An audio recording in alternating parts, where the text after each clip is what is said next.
우리 각교에 참여하신 분들 되게 감사를 드리고, 사실 토요일 날 아침에 모인다는 게 쉽지 않습니다. 저는 뭐 교회 이동하는 시간이 10초? 빠르면 5초밖에 안 걸리는 상황에서 뭐 이동하느라고 큰 뭐 수고가 별로 없지만 또 뭐 먼 길 오시고 또 참여해서 이렇게 말씀을 듣는 게 쉬운 게 아닙니다. 쉬운 게 아니고, 또 우리 성도님들이 이 하나님의 말씀을 들을 수 있는 마음을 주셔야 돼요. 이게 열심 가지고 되는 게 아니고, 열심 가지고 하다 보면 나중에 이게 뭐 이렇게 뭐랄까 뭐 이상한 게 올라와요. 이렇게 애를 쓰는데 뭘 주시지 않냐 이런 식으로. 근데 이제 뭐 그렇게 막 할 게 아니라 우리에게 간절히 사모하는 마음으로 오히려 바래야 될 입장인데 이렇게 애를 쓰는데 뭐 생활이 이러냐는 등 이렇게 말을 생각할 때가 많이 있는데, 생각을 곰곰이 해보게 되면 그러니까 하나님의 은혜를 주셔야 가능한 부분들이라서, 그러니까 항상 드리는 말씀이지만 어느 순간에 캄캄해질 때가 있어요. 이렇게 어두워지고, 그러면은 내가 믿고 있는 거, 알고 있는 거, 믿으려고 하는 거, 삼하는 모든 것들이 막 의미 없다 이렇게 막 탁 들기도 합니다. 그러면은 이제 그때 딱 엎어지면 바닥에 코 박고 몇 개월 또 가는 거야 이제. 그러다가 뭐가 탁 또 전문용어로 이렇게 아다리가 맞으면 그렇게 좌절도 하고, 그런 분들의 모습을 많이 봐요. 많이 보면서 여러 가지로 건면도 하고 또 이렇게 상담도 하고 대화도 해보지만 결국에는 하나님의 은혜를 주셔야 가능한 부분들이기 때문에 다시 한번 하나님 주신 은혜가 큰 거구나 생각을 많이 하고, 그러니까 받은 사람들은 더 감사하게 되고, 또 그 은혜가 이렇게 좀 떠나거나 은혜가 많이 배어있지 않는 분들은 되게 또 곤고한 삶을 살고 막 그런 것들이 계속 교차해서 일어나는 것들이 그 인생이 아닌가 하는 생각이 많이 들고, 어쨌든 그렇습니다. 어쨌든 이 말씀을 듣는 가운데 좀 말씀을 향한 발걸음들이 좀 이렇게 부지런해지면 좋겠고, 그리고 이제 단순히 12강 우리 27강 교재가 최고다 그거 하려고 모이는 게 아닙니다. 그리고 훈련하려고 모이는 거 아니에요. 어떤 분들은 자꾸 이제 훈련이라고 생각하는데 그게 이제 옛날에 있던 곳에서 배웠던 거예요. 근데 다 훈련이야. 뭐 광야도 훈련이 다 훈련. 이게 삶이에요. 삶이기 때문에 어떤 훈련이라고 말하기엔 너무나 조금 뭐 우리가 뭐 골프를 배울 때 뭐 샷을 잘하기 위해서는 늘 연습한다. 그건 훈련일 수 있겠죠. 훈련일 수 있겠지만 이 어떤 말씀 가운데 우리 인생을 드리는 부분들은 단순하게 어떤 그런 훈련이 아니고 반복하면 되는 게 아니에요. 그렇죠? 말씀 반복해서 막 들으면 막 깨달아지고 뭐 그런 유익은 있겠지만 말씀 반복 막 하는 가운데 막 사람들이 막 그냥 영문도 모르고 왔다가 어떻게 얽혀가지고 깨닫기를 바라는 게 아니라 이 말씀에 하나님 은혜 가운데 이게 들려져야 돼요. 그런 부분들이 이렇게 사모함이 있으셔야 돼요. 이렇게 그냥 뭐 들리게 해주려면 들리게 해주고 이렇게 퍼즐을 앉으셔가지고 이렇게 가만히 입 벌리고 있으면요, 좋은 모습 아닙니다. 그러니까 말씀을 좀 듣고자 하고 말씀을 알고자 하는 부분들이 우리 좀 속에 계속 좀 있어야 되겠다는 생각을 좀 합니다. 어저께 우리 역사서를 이렇게 12권 정도를 이렇게 쭉 하면서 이렇게 집에 가서 이렇게 생각을 해봤어요. 해보면서 12권 물론 간략하게 했지만 12권 책들을 이렇게 주중 예배 때, 공예배 때 이렇게 하는 게 유익할까 생각도 해보고, 한편으로는 이렇게 하는 교회가 있을까 생각도 더불어 막 해보기도 하면서 어저께 좀 못다한 부분들 시작하고, 우리 특별히 참여한 각 교회 우리 교육자분들과 우리 성도님들 너무 감사를 드리고 이 시간이 유익한 시간으로 인도가 됐으면 좋겠습니다. 우리 어저께 봤던 말씀 중에 하나인데요, 이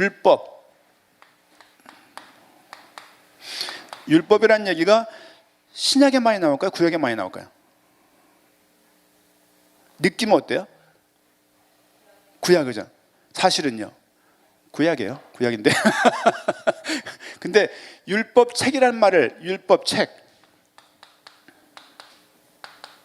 율법책이라는 말을 제외하게 되면 신약에서 율법이라는 단어가 더 많이 나올 확률이 높아요.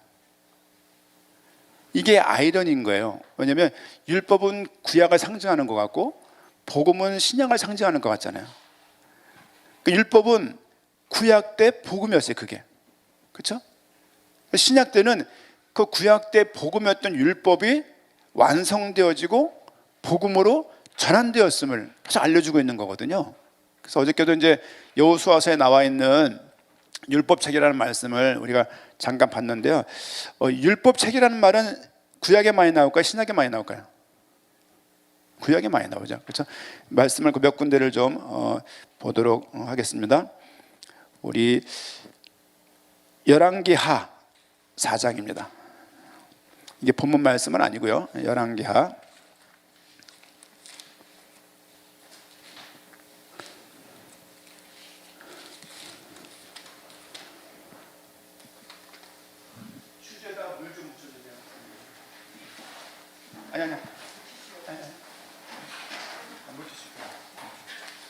성경이 안 넘어가요. 손이 건조해가지고.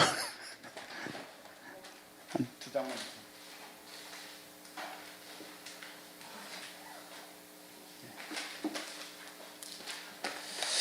이걸 볼 시간이 없겠네. 우리 그냥 느헤미야를 몇 군데 보고 이 지금 역사서, 그러니까 역사서에 율법책이라는 말이 역사서에 주로 나와요. 그리고 사실은 예언서에는 별로 나오지 않습니다. 왜냐하면 예언서는 어떤 내용이냐면 하나님으로부터 받은 말씀들을 선지자가 주로 전달하는 것이기 때문에 율법책이라는 말을 잘 거론할 필요가 없어요. 그렇죠? 왜냐하면 지금과 달리 하나님으로부터 말씀을 계시받는 시기였기 때문에, 혹은 하나님이 나타나셔서 말씀하시는 때고 사자를 통해서 말씀하시는 때이기 때문에 예언서, 선지서 부분에는 율법책이라는 말이 잘 안 나와요. 그런데 역사서에는 율법책이 많이 나와요. 왜냐하면 역사를 진행하는 사람들은 항상 신명기, 모세경을 중심으로 해서 그들이 왕의 역할을 해나가야 된다는 어떤 그런 요구가 있기 때문에 사실 역사서에 저 율법책이라는 말들이 많이 나오는 걸 좀 볼 수 있는데, 어저께 몇 군데 봤던 부분인데요. 율법책 좀 우리 느헤미야 뒷부분으로 가세요. 느헤미야 몇 장이더라 그게? 느헤미야 우리 어제 읽었던 8장, 느헤미야 8장 말씀을 보게 되면요, 8장 1절 말씀 같이 읽겠습니다.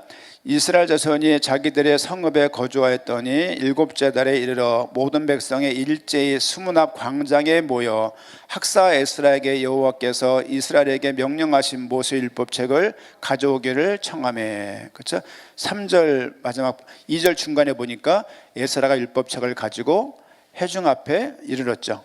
그리고 알아들을 만한 사람들을 앞에 선 거죠. 3절 말씀 보니까 새벽부터 정오까지, 6시부터 오후 12시까지, 점심 12시까지 정오까지 남자나 여자나 알아들을 만한 모든 사람 앞에서 에스라가 말씀을 읽는 거죠. 그때 뭇 백성들이 그 율법책에 귀를 쭉 기울이는 거예요.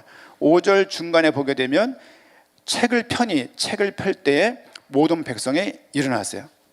저는 교회 예배를 좀 바꾸면 좋겠어요. 어떤 거냐면 본문 말씀을 딱 읽는 거죠. 이렇게 설교 시작하기 전에. 그러면 성도들이 다 같이 일어나서 말씀을 읽거나 받는 거예요. 왜냐하면 구약 때 이스라엘 백성들은 말씀을 낭독할 때 다 일어났어요. 이렇게 다 일어나서 말씀을 이렇게 듣는 거죠. 이렇게. 그렇죠?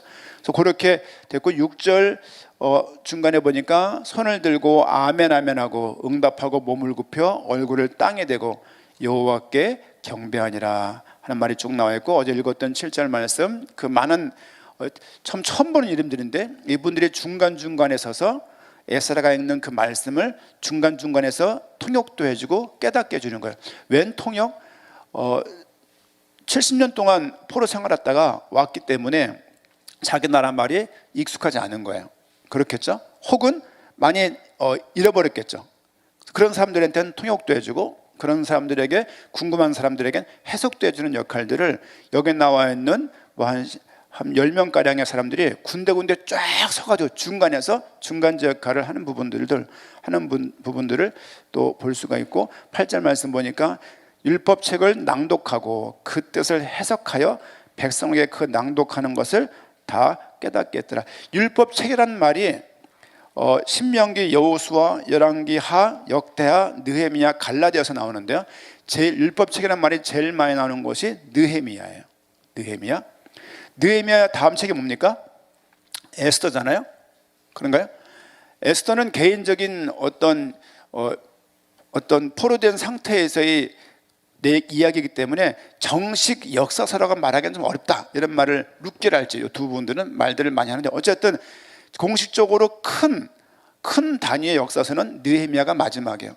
그 마지막까지, 역사서 마지막까지 율법책이 그들에게 가득했어요. 그렇죠? 또는 마지막 역사에 율법책을 향한, 율법을 향한 마음이 더 부흥케 된 거예요. 그러니까 그런 걸 보게 돼. 희미했던 율법들이 곡선을 그린다면, 이렇게 신명기, 모세오경 때 딱 나왔던 내용들이 쭉 역사서의 사사기에 쭉 지나다가 이렇게 지금 올라와서 여기서 끝나는 느낌, 그런 느낌이 있는 거예요. 말씀이 흥하고, 말씀이 막 버려지고, 말씀이 무시당하고, 말씀이 없던 그 시대, 제사장이 있지만 그에게 하나님의 어떤 이상의 계시가 임하지 않던 때도 있었어요. 그런 상황인데 그들이 율법책을 회복하면서, 율법을 회복하면서 온 백성들이 모여서 그 9절 말씀 보니까 백성의 율법의 말씀을 듣고 어떻게 했다고요? 다 우는지라.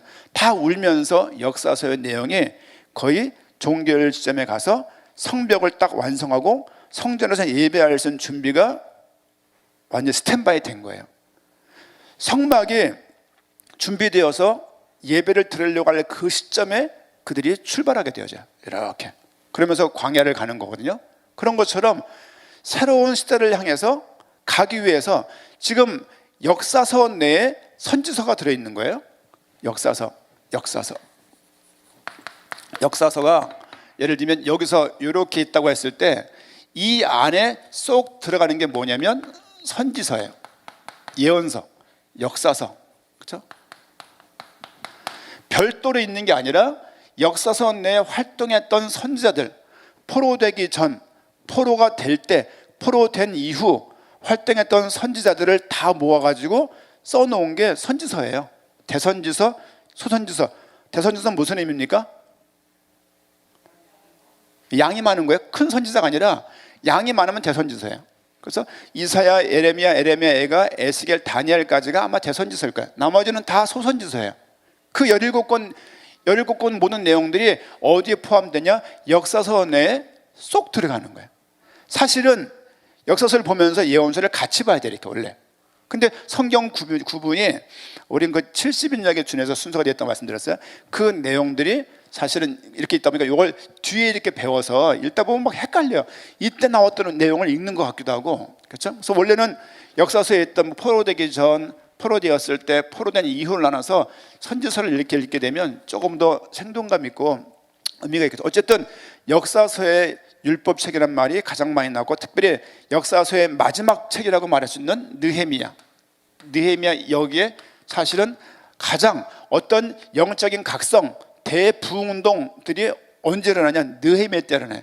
그 시점이 어느 시점이냐? 배경이 성전이 늘 어려움을, 성전이 정확하게 건축이 안 됐는데, 보수가 안 됐는데 느헤미야가 와서 성벽을 짐으로 성전에서 예배할 수 있는 어떤 배경이 되는 거예요. 그래서 백성들이 예배 중심으로, 여호와 중심으로 말씀에 입각해서 살아갈 수 있는 준비가 딱 된 거예요. 선지서가 다 요 안에 들어가는 거예요. 요 안에. 그렇죠? 그렇다고 말라기가 맨 끝에 쓴, 말라기 이 어느 시점에 이렇게 있겠죠. 어쨌든 이런 시점을 통해서, 아니면 말라기가 조금 넘을 수도 있습니다. 그렇죠? 이 시점을 통해서 이제 시대가, 성경의 역사가 더 이상 기록되어 있지 않은 거예요. 거기까지 기록된 거예요. 거기까지. 또 이걸 생각도 해야 될 거고 있고, 우리가 처음에 성경 시작이 어디서 진행되죠? 어느 나라에서? 애굽. 성경의 기록은 애굽에서 시작되는 거예요.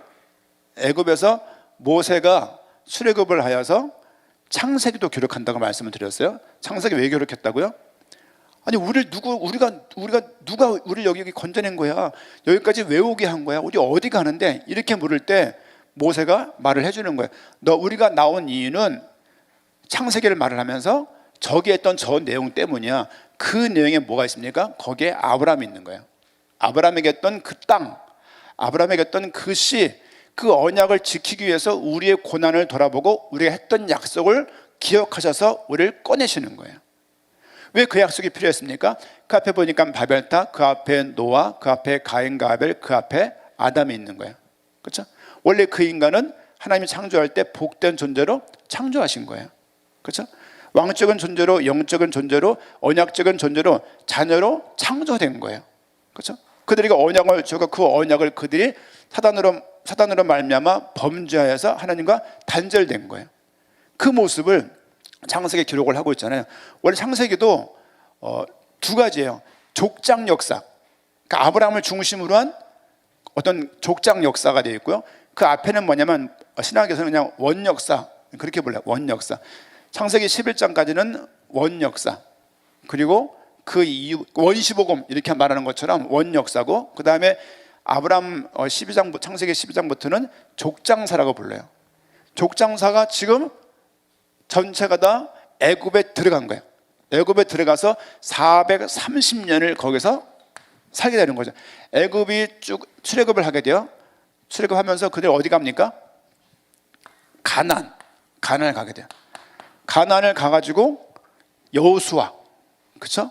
사사기, 룻기 다 여기서 지내는 거예요.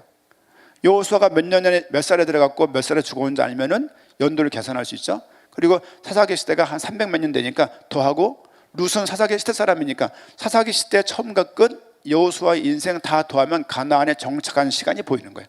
그렇죠? 7년 전쟁하고서 정복을 다 했어요.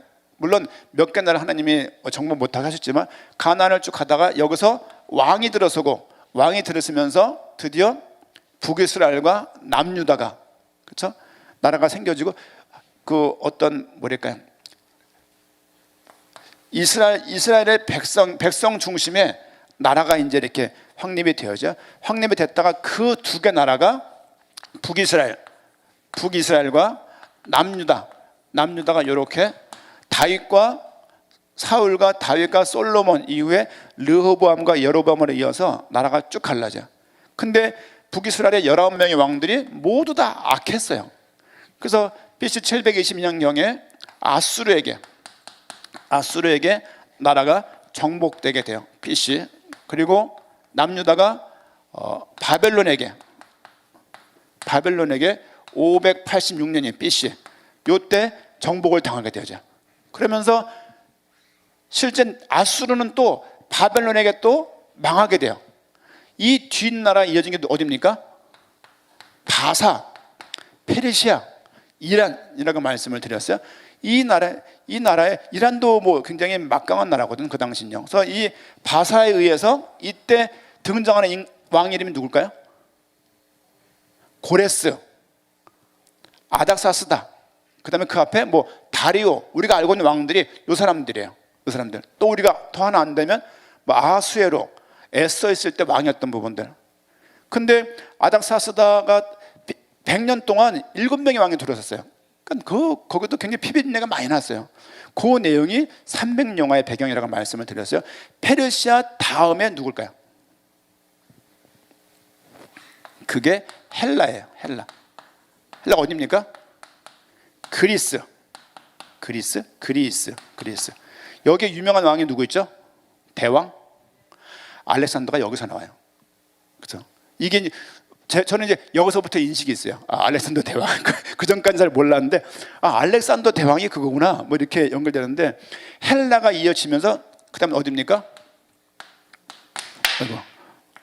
로마로 이어지는 거예요.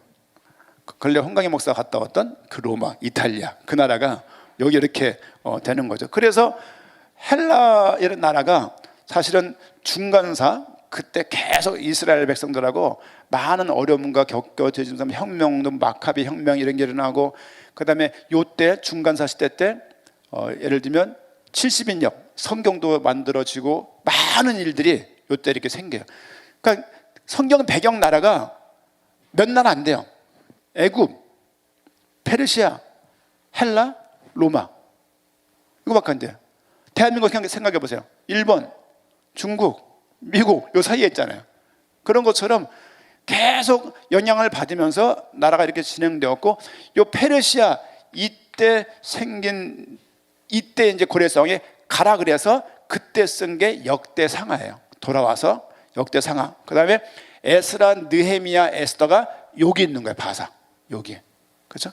그러니까 그런 걸 보고 모든 선지서가 요 안에 있어요. 여기에서부터 여기까지 계속.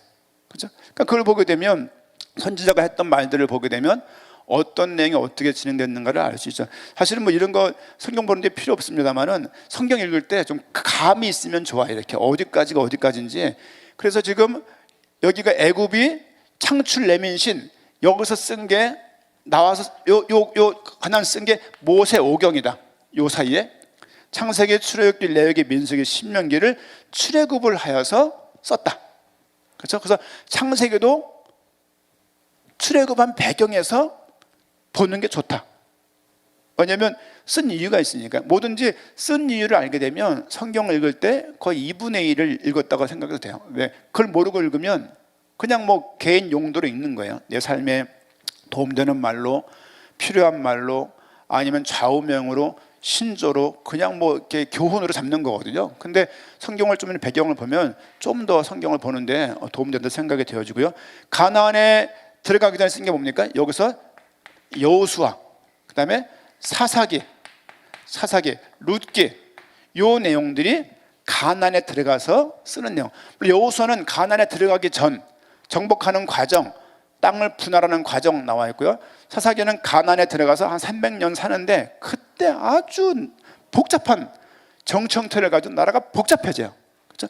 나라가 정돈도 안 되고 시스템도 없고 질서도 없고 그런 때였습니다. 근데 계속 여호수아가 정복하지 못했던 그 땅들로 해서 계속 어려움을 당하고 있는 그런 때.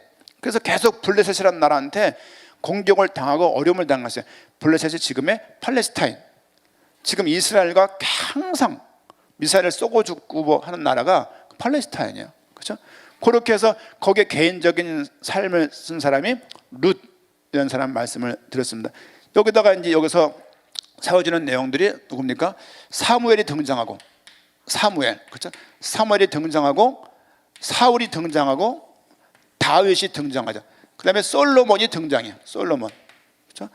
등장했는데 다윗처럼 하나님은 다윗 같은 왕을 요구하셨다는 장면들을 성경 기록한 내용들 보면 많았어요. 역사서에 제일 많이 나온 인물이 누구냐? 다윗이에요.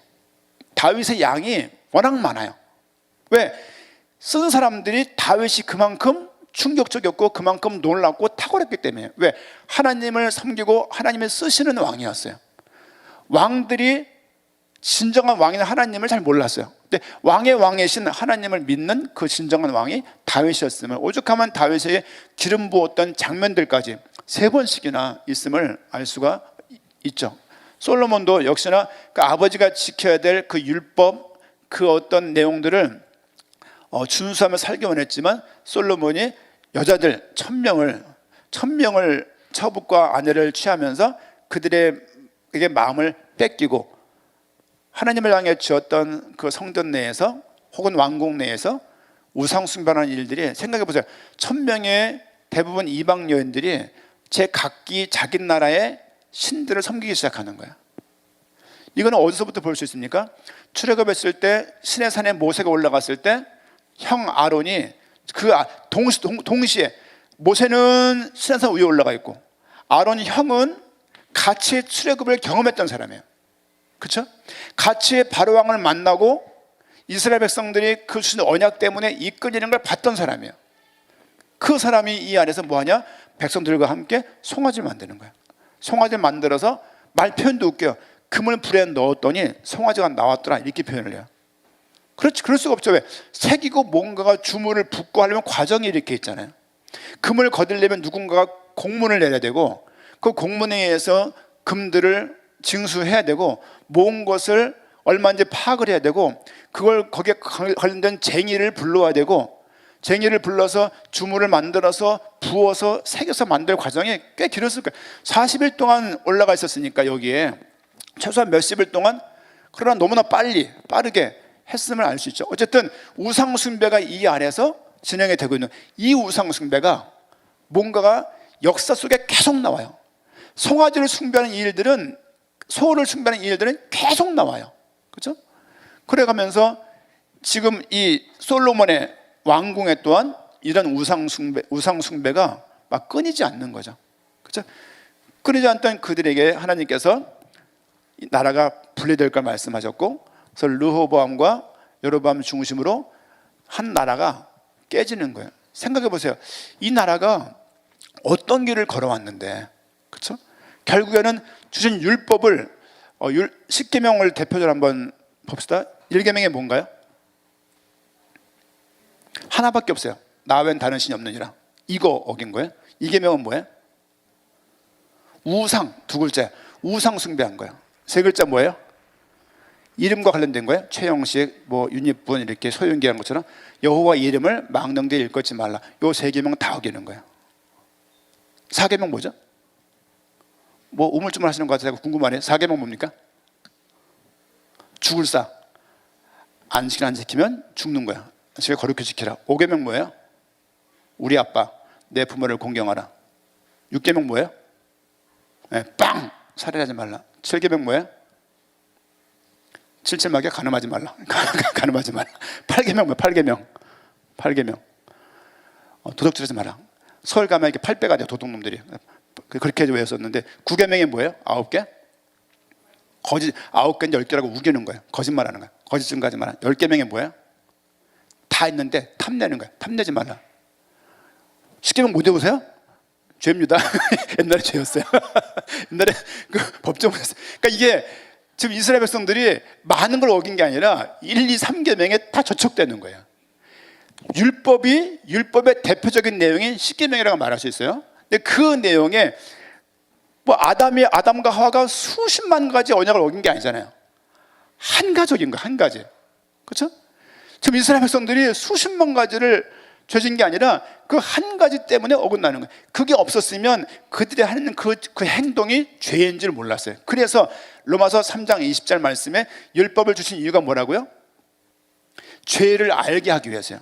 죄를 짓고 율법을 지켜내고 율법을 감당해서 구원받기를 원한 게 아니에요.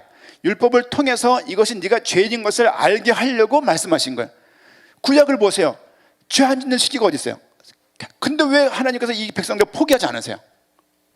주신 언약 때문에 그래요. 주신 언약 때문에. 그렇죠? 메시아를 오게 하시려고 그걸 계속 이어져 가는 거예요. 이런 부분들이 나중에 보여질 때 진짜 땀이 그냥 삐질 나오고 진짜 볼리비아 에랄토에 있는 것처럼 가슴이 쿵닥쿵닥 되거든요. 그 속에서 그 구원이, 그 복음이 나한테까지 왔구나, 이게 보여질 때 주시는 기쁨이 이렇게 있어요. 그러면 에스라 학사가 계시운운하지 않았어요. 말씀을 연구하고 말씀을 통해서 하나님 도를 증언을 했어요. 이렇게. 여러분, 말씀을 알아갈 때 주신 성령께서 우리 마음속에 성령의 조명하심이라고 말해요. 조명하심. 이렇게 안에 이렇게 우리 속 안에 내부에 탁 이렇게 불을 켜셔야 돼요. 그래야 뭐가 이해가기 시작하고 하나님 믿는 그 의미가 계속 커지기 시작해요. 성령이 도우시지 않으면 캄캄합니다. 그렇잖아요. 깜깜하고 날이 어둡다는 게 아니라, 전기가 어두운 게 아니라 속이 어두운 거예요. 속이. 하나님이 그걸 밝혀주시고 하나님이 알게 해주셔야 돼요. 그래서 항상 기도될 내용들이 성령의 조명하심을 두고, 성령의 도우심을 두고, 도우심과 조명하심이 있을 때 말씀을 향한 통찰력, 그런 것들이 탁 생겨요. 그때 말씀이 막 그냥 쫙 이렇게 보여지는 느낌. 근데 어느 순간에 그냥 자고 일어났는데 호르몬이 변한지 모르겠는데 전혀 피곤하지 않는데 막막할 때가 전 종종 있었거든요. 하나님이 아무것도 없는 것 같은 거예요. 이렇게. 그때마다 새벽에 눈 뜨자마자 잠깐 이렇게 호흡을 가다듬고 약간 누워서 기도할 때가 이렇게 있어요. 왜냐면은 매 순간 하나님이 필요하구나.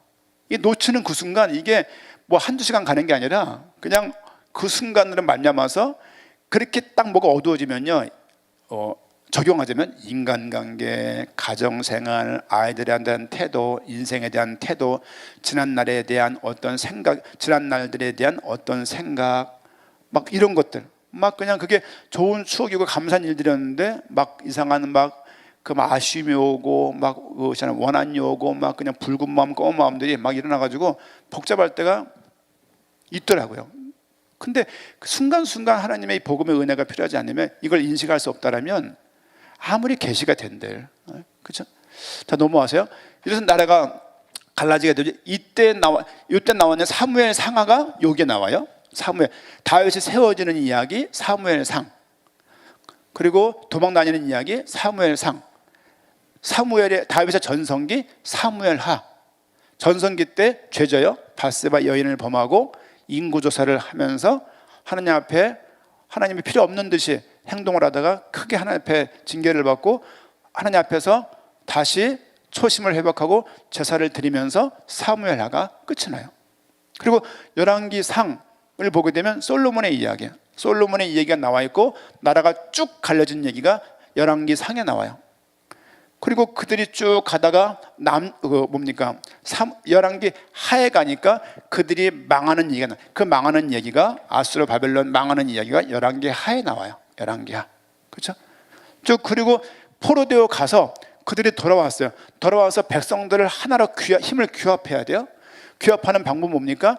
예전에 죽었던 그 화려했던 그 시절 그 왕 다윗이 다시 와야 되는 거예요. 다윗의 씨가 그와 같은 왕이 다시 와야 되는 거예요. 이러면서 메시아 같은 그 사람, 다윗 같은 그 사람, 다윗과 같은 그 왕, 다윗의 씨, 이런 것들 통해서 메시아라는 그 생각이, 메시아라는 그 소망이, 메시아라는 그 믿음이 막 폭발적으로 커지는 거예요. 이렇게. 그렇죠? 처음에는 메시아라는 내용이 별로 없어요. 없고 그냥 기름 붓다 이 장면 나와요. 말씀드렸죠? 마샤라고 기름 부는 장면이 나오다가 여기에 가게 되면 그 기름 부음 받았던 그 왕, 다윗과 같은 그 왕, 솔로몬 같은 그 왕, 그때를 흠모하면서 그때를 그리워하면서 성전을 짓자. 그들이 했던 하나님에 대한 그 경배 회복하자. 그래서 그때 그 성전을 건축하자고 그들이 뜻을 모으기 시작해요.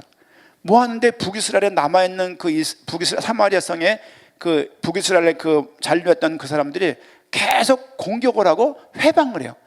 회방하니까 성전을 못 짓는 거예요. 그게 에스라서에 나와 있는 거예요. 그래서 느헤미야가 왕 옆에서 다니엘과 같은 왕의 술을 대신 마셔주는 그런 사람이었어요. 왕의 최측근이었어요. 왜? 왕이 독약이 있을 수 있으니까 이 독약을 있는 건 먼저 먹어주는 거죠. 임금님 이상 없습니다. 딸꾹 주면 이제 임금이 그걸 마시는 거죠. 그래서 느헤미야가 수심이 가득하니까 왕이 묻죠. 왜 그러냐? 내 나라에 아직 성전이 못 지어지고 있습니다. 아 그래? 네 소원이 뭐냐? 제가 가서 이걸 하겠습니다. 가라 라고 말한 왕이 아닥사스다 왕이에요. 그 왕이 보낸 사람이 느헤미야예요. 느헤미야가 돌아와서 그 바사 왕이 참 독특한 나라예요.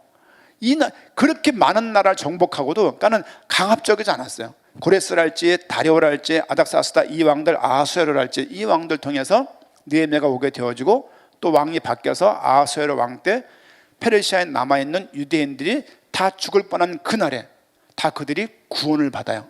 에스더가 죽으면 죽으리다 모르드게랑 얘기를 하면서 됐고, 실제 그것을 보고 유다인들이, 이스라엘 백성들이 다시 위기 속에서 승리했다, 나를 기념하기 위해서 절기를 정한 날이 불임절이다. 그래서 에스더는 불임절날 읽는 책이에요.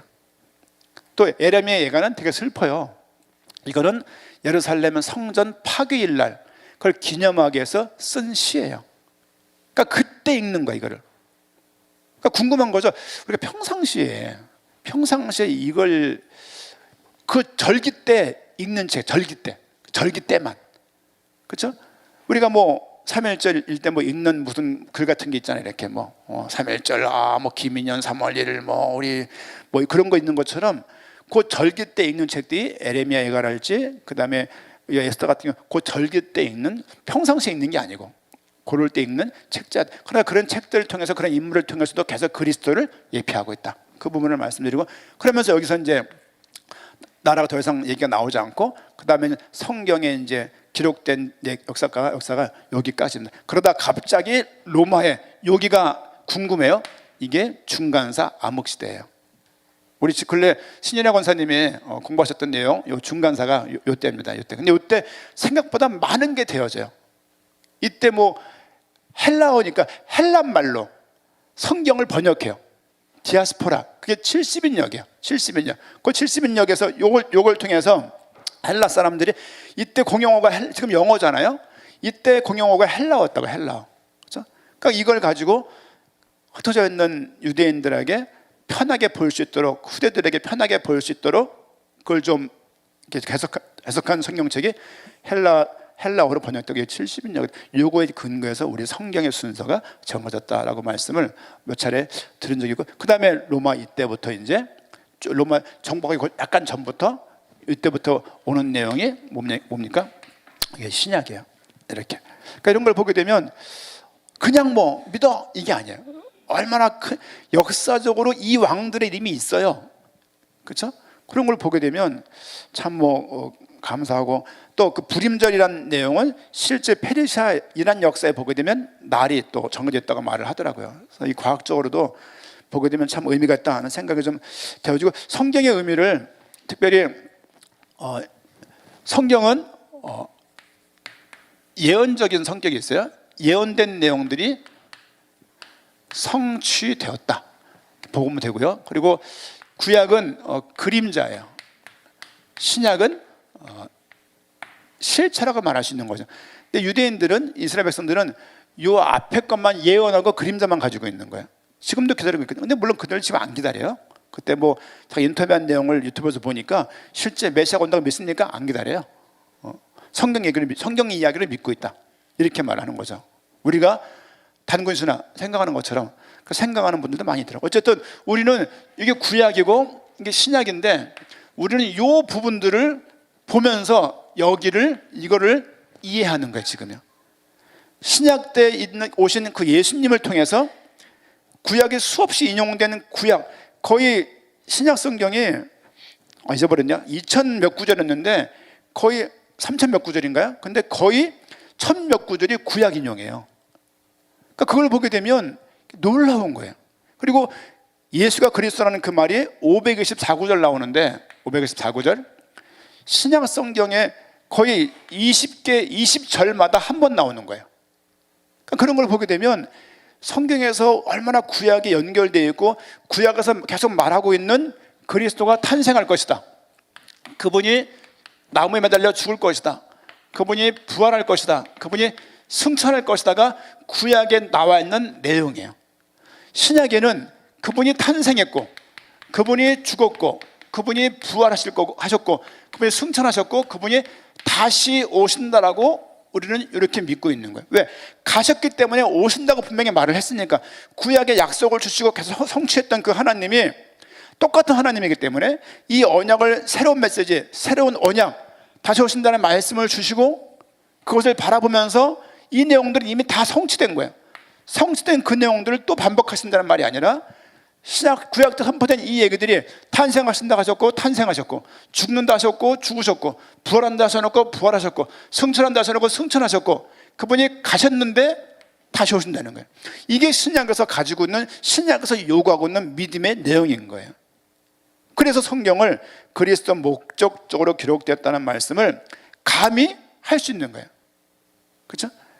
또 이 내용 말고도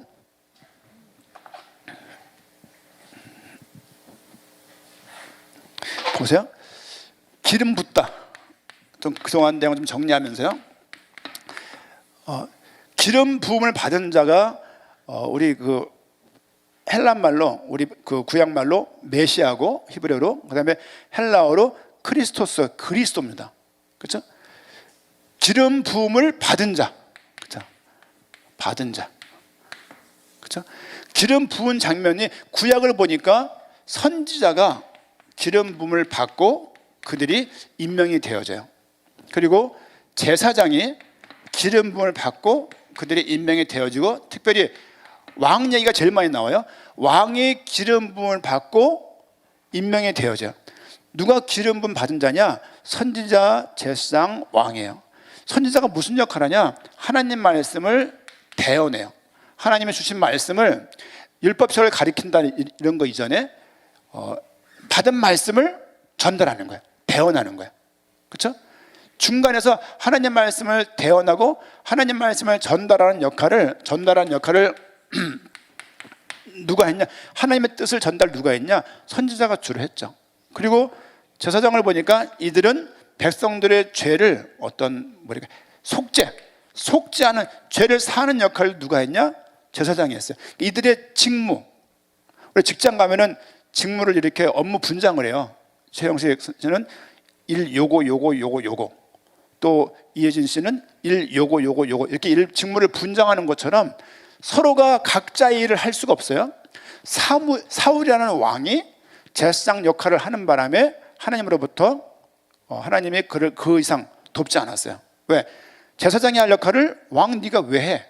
그렇죠? 근데 새 역할을 감당했던 사람이 사무엘, 모세 이런 사람들은 새 역할을 함께 감당했던 사람들이죠. 속죄 그리고 말씀, 율법책을 보관, 보호 이런 역할 그리고 가르침. 뭘 가르치느냐? 율법책을 가르치는 거예요. 보세요, 기억하세요? 에스라가 율법책을 가르쳤다고요. 선지자가 가르치지 않았어요. 선지자 하나님 말씀을 전달하는 역할, 전달.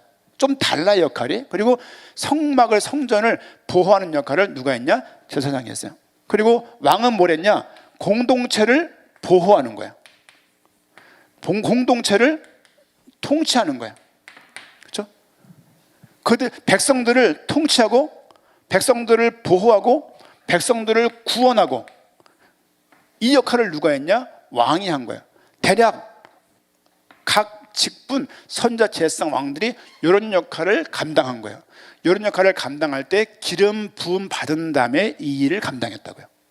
그냥 한 게 아니라 악한 왕들도 다 기름 부음을 받았어요. 그들이 이 역할들을 하면서 구약을 보게 되면 선자 제사장 왕들이 계속 교차에 나오기도 하고 이 왕 때 이 선지자가 즐비하게 다윗 왕 때 나단 선지자가 옆에 붙어 있었거든요. 계속 함께 있기도 했고 나갔다 활동했다가 하나님 말씀 임하면 곧장 들어가 왕한테 곧장 가서 이렇게 말을 하는 거예요. 이렇게 모든 선지자가 그렇게 못했겠지만 아마도 선자들도 이렇게 어떤 게 있던 것 같아요. 이렇게 분야가 이렇게 왕한테 말씀을 대언하는 선지자랄지 어쨌든 이런 역할을 감당한 거죠. 그래서 구약 성경에는 이 내용들이 계속 보세요. 율법서, 선지서, 역사서 이렇게 정리할 수 있을 정도로 성경에 구약이 거의 있어요. 선지자, 제사장, 왕이 그게 계속 제도가 없었던 것들이 이어지면서 원래 왕이 없었잖아요. 원래 선지자가 원래 없었어요. 그냥 모세가 선지자인가 그냥 아브라함이 선지자인가 그냥 예를 들면 하나님과 곧장 만나는 시기였기 때문에 그런데 성막을 딱 지으면서 성막을 지으면서 제사장들의 역할이 구별돼요. 아론의 후손들만. 레위인들은 성전을 돕는 역할. 모세는 왕이라고 말하지 않지만 왕의 역할을 감당하는 것을 볼 수가 있어요. 그러다가 쭉 사무엘을 넘어가서 사울 왕이 세워지면서 그를 기름 부은 다음에 왕으로 세우는 거예요. 계속 성경에서는 선자, 제사장, 왕이 계속 이어져요. 계속 이어져요. 그래서 이 부분들이 기름 부음 받은 사람들이 할 역할이었구나. 이것과 더불어 창세기부터 시작해서 각종 예언들이 쏟아져요. 어떤 예언? 성취될 예언들이 쏟아져요. 어떤 예언? 여자의 후손. 그렇죠? 여자의 후손. 아담과 하와가 범죄한 그 이후에 아브라함을 통해서 대신 수양이 이삭 죽음 대신 죽어요. 이런 일들. 아담이 해봤던 가죽 옷 이런 것들. 출애굽기에 나와 있는 유월절 어린 양의 피, 만나, 반석, 구름기둥, 불기둥, 성막 이 모든 것들이 계속 예언이 제사 자체가 그리스도를 예표하잖아요. 또 쭉 넘어가서 뭐 에스더에서는 하나님의 섭리, 그렇죠? 또 우리 느헤미야에서는 어떤 율법책으로 성전으로 나타나는 부분도 있고 열왕기상, 열왕기하 보게 되면 계속 인물들 통해서 율법책이 운운되고 각종 예언과 예표와 사건들 통해서 오실 메시아에 대해서 계속 예표를 해요. 그렇죠? 그가 죽임을 당할 것이고 그가 한 주가 되고 한 별이 될 것이고 여호와의 군대 장관으로 나타날 것이고 노뱀으로 올 것이고 도피성으로 올 것이고 각종 예언들이 계속 쏟아져요. 그 예언들이 의미하는 바가 신약에서 성취되는 거예요. 그때는 무슨 뜻인지 몰라요. 출애굽했던 거, 홍해 건넜던 거, 그냥 홍해 건넌 것 같지만 하나님의 큰 구원을 예표하고 있는 것이고 왕 대신 하나님의 역사를 보여주고 있는 것이고 실제 구원을 말하고 있는 거예요. 그것이 세례와 같다라고 바울 신약성경에 말하고 있잖아요. 그 구약에 말했던 그 그림자들이 신약에서 계속 실체가 무엇인지 드러나는 거예요. 이 계시가 점점 확산되고 있고 점진적으로 우리에게 다가오고 있는 거예요. 제가 역사를 말씀을 드렸고 이 내용을 말씀을 드렸어요. 그래서 이 내용은 오실 그 기름 부음 받은 자는 기름 부음 받은 자가 세 종류였기 때문에 그분은 세 종류를 감당해야 된다는 의식이 그들에게 생기기 시작하는 거예요. 그렇죠? 그게 선지자 역할이고 그게 제사장 역할이고 왕의 역할을 그가 하겠다라고 우리가 알고 있는, 와서 하나님 말씀을 계속 대언하잖아요. 계속 대언하고 구약을 들어서 나에 대한 기록이다 하기도 하고, 또 제사장으로서 우리 죄를 속죄하셨고 구약을 풀어서 계속 가르치시잖아요. 엠마오 제자에게 가르쳤고 모든 자에게 다 비유로 가르친 역할들, 그렇죠? 실제 왕으로서 우리를 구원하셨고 우리를 통치하고 계시고 우리를 보호하고 계신 거예요. 이 내용들이 처음부터 예수님 그리스도 선지자 제사장 이렇게 되는 게 아니라 그 내용들이 수없는 역사와 과정과 인물들 통해서 그들의 삶과 전쟁과 평화와 사랑과 그 모든 걸 통해서 하나님의 한 해 구원의 선을 계속 연결을 하다가 그 연결한 선이 저 끝에서 우리가 탁 만난 거예요. 그러니까 이걸 생각을 하게 되면 성경의 작은 내용이 아닙니다. 이게 성경 다 아는 것 같잖아요. 그렇지 않습니다. 그냥 내용을 알죠. 뭐 다니엘이 어디 나왔고 다 그건 오병이어가 뭘 말하고 다 알지만 사실은 그 이면에 흐르고 있는 그 의도, 컨텍스트, 그렇죠?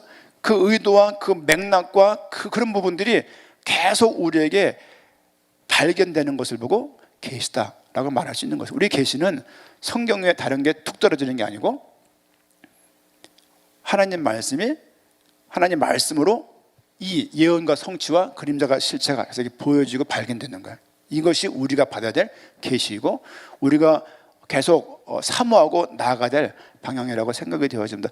그동안 했던 부분들을 조금 역사서를 들어서 설명을 드렸는데 제목을 뭐라고 말할 수가 없네요. 그냥 그래서 좀 정리를 한번 해드린 부분이고, 근래 역사서를 좀 보면서 좀 큰 부분이지만 성도님들이 이게 무슨 말이냐 그럴 수 있는데 추후에 이게 어떤 내용인지 이해가지기를 부탁을 좀 드리고, 성경을 조금 보고 싶고 성경을 조금 보려고 하는 분들에게는 또 큰 도움이 되겠다 싶어서 말씀을 좀 이렇게 드렸고요. 오늘은 9강 10강 예수 그리스도 성도의 삶 맞나요? 예, 그 말씀을 좀 듣게 될 텐데요. 우리 한 10분 쉬었다가 20분부터 그 말씀을 좀 듣도록 하겠습니다. 기도하겠습니다.